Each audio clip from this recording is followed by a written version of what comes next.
Hi viewers, আসসালামু আলাইকুম। আমি এক্সপার্ট টেক ইঞ্জিনিয়ারিং থেকে মোহাম্মদ হাসান চৌধুরী বলছি।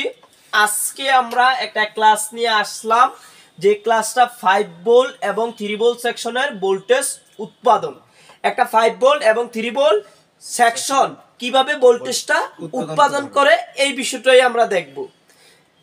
আমরা টোটালি এখানে একটা সেকশনে ভোল্টেজ উৎপাদন করতে যে পার্টসগুলা, যে কম্পোনেন্টগুলা মাদারবোর্ডে লাগে, আমরা চেষ্টা করছি প্রত্যেকটা কম্পোনেন্টেই আমরা এখানে দেখানো। একটা সেকশনে ভোল্টেজ উৎপাদন করতে আমার আইউ লাগবে, সুইচ লাগবে, 5 ভোল্ট 3 ভোল্ট সেকশন, 5 ভোল্ট 3 ভোল্টের আইসি লাগবে, মোসফেট দুইটা লাগবে, দুইটা প্রাইমারি লেয়ারের 4টা ক্যাপাসিটর লাগবে, একটা পিএল লাগবে, আর 330 একটা ক্যাপাসিটর লাগবে। তাইলে আমার এই সেকশনটা চলবে। এই সেকশনের ভিতরে যেই পার্টসগুলো এখানে দেয়া আছে, কোনো একটা পার্টস প্রবলেম হলে ওই সেকশনটা চলবে না। এখন এটা কিভাবে কাজ করে, এই সার্কিটটা কিভাবে কাজ করে, এই সার্কিটে কিভাবে ভোল্টেজ উৎপাদন করে, সেই বিষয়টাই আমরা এখানে দেখব। তাহলে এই সার্কিটে সর্বপ্রথম যে কাজ করে, এখানে আমাদের 5 ভোল্ট 3 ভোল্ট একটা কন্ট্রোলার আছে 51125। এই 51125 এ মাদারবোর্ডে যখন সর্বপ্রথম আমাদের 19 ভোল্ট ঢুকানো হয়, তখন আইসিতে 19 ভোল্ট প্রবেশ করার পরে সর্বপ্রথম মাদারবোর্ডে যে ভোল্টেজটা উৎপাদন হয় সেটা হচ্ছে বিআরইজি 3 এবং বিআরইজি 5। বুঝতে পারছো? একদম ক্লিয়ার। এই বিআরইজি 5 এবং 3, বিআরইজি 3 চলে যায় আয়ুতে এবং সুইচের ভিতরে, আর বিআরইজি 5 স্টপ থাকে সাসের ভিতরে আটকানো থাকে। যখন সুইচ করা হয় তখন বিআরইজি 5টা বিআরইজি 5 এর যে জায়গায় আছে ওই জায়গায় চলে যায়, আর বিআরইজি 3টা চলে যায় আমার আয়ুতে একটা সিগন্যাল 3.3 ভোল্ট। বোঝা গেছে? এবং সুইচে 3.3 ভোল্ট থাকে।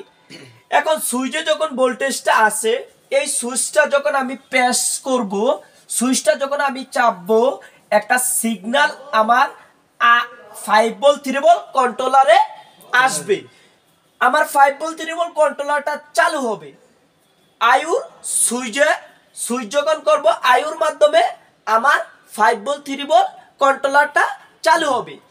যখন 5 ভোল্ট 3 ভোল্ট কন্ট্রোলারটা আমার চালু হবে, তখন সাথে সাথে আমার একটা সিগন্যাল চলে যাবে সাপোর্টিং মুসফেটের গেটে, এবং আরেকটা সিগন্যাল চলে যাবে মেইন মুসফেটের গেটে।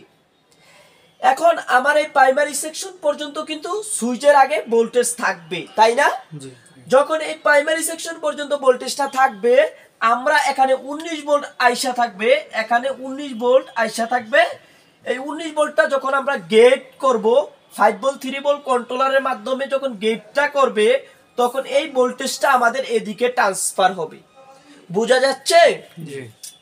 এবং এই ভোল্টেজটা আমাদের এই 19 ভোল্টেজটা ড্রেইনে আসবে, এবং এটার 19 ভোল্টেজটা ড্রেইনে আসবে। এই ড্রেইনের ভিতরে আবার দুইটা যখন এই গেট করবে, এবং এই গেটটা করবে আইসির মাধ্যমে বারবার সুইচিং করবে, গেটকে বারবার সুইচ করবে। যখনই বারবার সুইচ করবে, তখনই একটা এম্পিয়ার যুক্ত ভোল্টেজ আমাদের এই জায়গার ভিতরে, এটা হচ্ছে আমাদের পিএল, এই পিএল এ জমা হবে। এক মিনিটে কয়েক হাজার বার সুইচ করবে। যখন সুইচ করবে, তখন এই সুইচ করতে করতে করতে করতে বারবার একটা হাই পাওয়ার এদিক দিয়ে এম্পিয়ার সহ একটা ভোল্টেজ এই পিএল এর ভিতরে উৎপাদন হবে। বোঝা যাচ্ছে? এই উৎপাদনকৃত ভোল্টেজটাই আমরা পাবো 5 ভোল্ট এবং 3 ভোল্ট। এই 5 ভোল্ট এবং আর ওই 3 ভোল্ট ছিল হাই এম্পিয়ার যুক্ত একটা ভোল্টেজ। এটা কিন্তু এই 19 ভোল্ট যে পাচ্ছি আমরা, এই নর্মাল 19 ভোল্টের মতো না, কারণ এইটা এই পিএল এর মাধ্যমে একটা শক্তিশালী ভোল্টেজ উৎপাদন করে আমরা 5 ভোল্ট এবং 3 ভোল্ট পাচ্ছি। এখন এই 5 ভোল্ট 3 ভোল্ট আমাদের অনেক শক্তিশালী লাগতেছে কেন, এই বিষয়টাই আমরা জানতে হবে। না হয়তো আমরা এই 19 ভোল্ট থেকেই কিন্তু আমরা রেজিস্টারের মাধ্যমে 5 ভোল্ট বানাই দিতে পারতাম। আমরা কেন বানাই নাই? আমাদের বানাইলে চলবে কিনা? বুঝা গেছে? বানাইলে চলবে কিনা। তো এটা আমাদের শক্তিশালী ভোল্টেজ লাগে, আমাদের শক্তিশালী ভোল্টেজ লাগে দেখে আমাদের পিএল এর মাধ্যমে, আইসির মাধ্যমে, ক্যাপাসিটরের মাধ্যমে একটা শক্তিশালী ভোল্টেজ উৎপাদন করছি আমরা এপিএল এর ভিতরে। এটা হচ্ছে আমাদের 5 ভোল্ট এবং 3 ভোল্ট সেকশনে কিভাবে ভোল্টেজটা উৎপাদন করে এটার সিস্টেমটাই আমরা জানলাম। আমরা 5 ভোল্ট 3 ভোল্ট ভোল্টেজের যে সিগন্যালগুলো আছে, কোথায় কত ভোল্ট থাকে, কোথায় কত ভোল্ট যাবে, ডায়াগ্রাম সহ আমরা প্রত্যেকটা সিগন্যাল এবং প্রত্যেকটা ভোল্টেজ আমরা সেকেন্ড ক্লাসে জানবো।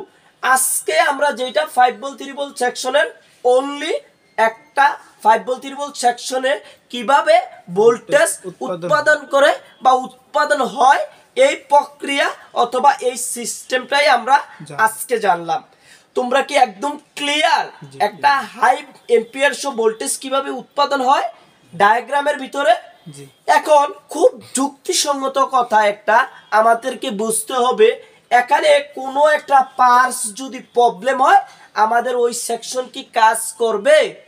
আমাদের 5 ভোল্ট এবং 3 ভোল্ট বানাবে না। এই মোসপেকটা যদি প্রবলেম থাকে তাও বানাবে না। প্রাইমারি লেয়ারে 19 শর্ট থাকলে তাও বানাবে না। আমাদের ক্যাপাসিটরটা শর্ট থাকলে তাও বানাবে না। আমরা যখন এই প্রক্রিয়াটা জানছি, এখন কিন্তু আমাদের মাথায় একটা টেকনিক কাজ করবে। যদি 5 ভোল্ট 3 ভোল্ট না হয় আমরা আইসিটা চেঞ্জ করব। আইসিতে সমস্যা না থাকলে আমরা তো জানি কিভাবে আইসি প্রবলেম হয়, কি কি কারণে প্রবলেম হয়। আমরা তো জানি মোসপেক কিভাবে নষ্ট থাকে, মোসপেক প্রবলেম হলে কি হয়। আমরা যদি দেখি মাইপ বা মোসপেকটা প্রবলেম, তখন আমরা মোসপেক চেঞ্জ করবো। আমরা মুখস্থ কোনো কাজ করব না যে এতগুলা পার্টস আছে বলে এটা শর্ট হইতে পারে নাইলে এটা হইতে পারে, আমরা এমন করব না। আমরা একজাক্টলি একটা আইডেন্টিফাই করব মিটারের মাধ্যমে কোন পার্টসটা খারাপ। এক্সাম্পল, আমার আইসি 51125 এটা বিআরইজি 35 বানাচ্ছে না, আমি তাহলে আইসিটা চেঞ্জ করতে পারি, কারণ আইসি খারাপ থাকলেও সে বিআরইজি 35 বানাবে না। বুঝা গেছে? অথবা এই ক্যাপাসিটরটা খারাপ থাকলেও আমার 5 ভোল্ট 3 ভোল্ট হবে না। এখন তো বুঝতে পারছি, ক্লিয়ার? 5 ভোল্ট 3 ভোল্টের ভোল্টেজ উৎপাদন কিভাবে হয় আমরা চেষ্টা করব র্যামে কিভাবে ভোল্টেজ উৎপাদন হয় সেই বিষয়টা আরেকটা ক্লাসে দেখতে। ইনশাল্লাহ আমরা আজকে এই পর্যন্তই। আমরা নেক্সট ক্লাস নিয়ে আসবো ইনশাল্লাহ। এইটার ভোল্টেজিং কিভাবে ভোল্টেজ হয় এবং কিভাবে সিগন্যাল, কোন সিগন্যালে কত ভোল্টেজ থাকে। ঠিক আছে, এই পর্যন্তই। আল্লাহ হাফেজ।